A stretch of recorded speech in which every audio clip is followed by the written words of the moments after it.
واذكر في الكتاب مريم إذ انتبذت من أهلها مكانا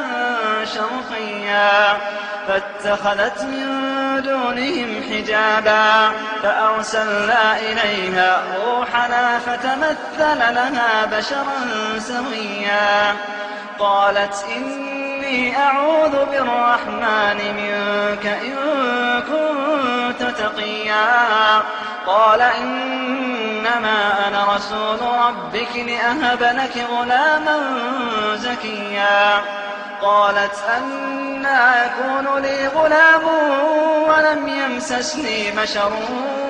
ولم أك بغيا قال كذلك قال ربك هو علي هين ولنجعله آية للناس ورحمة منا وكان أمرا مقضيا فحملته فانتبذت به مكانا قصيا فأجاءها المخاض إلى جذع النخلة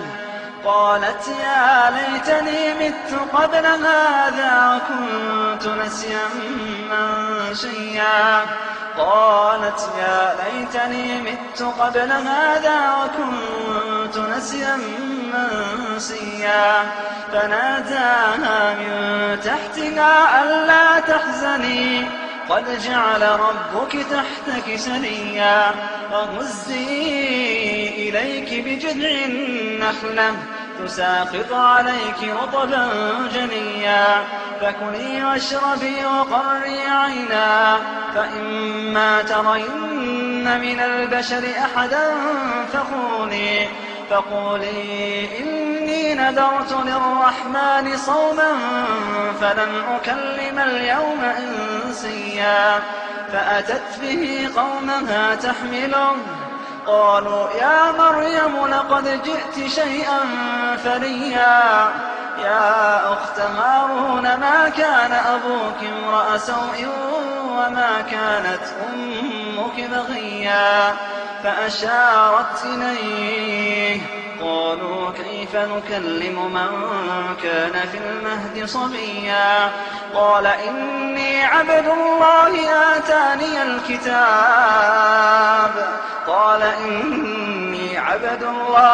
آتاني الكتاب وجعلني نبيا وجعلني مباركا أينما كنت وأوصاني بالصلاة والزكاة ما دمت حيا وبرا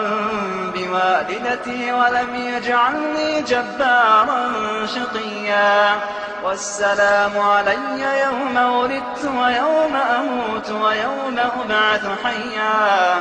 ذلك عيسى بن مريم قول الحق الذي فيه يمترون ما كان لله أن يتخذ من ولد سبحانه ما كان لله أن يتخذ من ولد سبحانه إذا قضى أمرا فإنما يقول له كن فيكون وإن الله ربي وربكم فاعبدوه هذا صراط مستقيم فاختلف الأحزاب من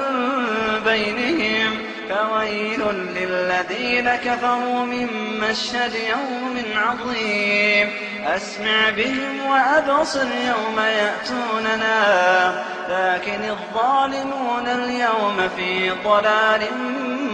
مبين وأنذرهم يوم الحسرة إذ قضي الأمر وهم في غفلة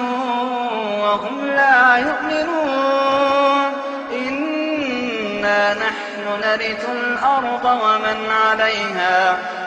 عليها وإلينا يرجعون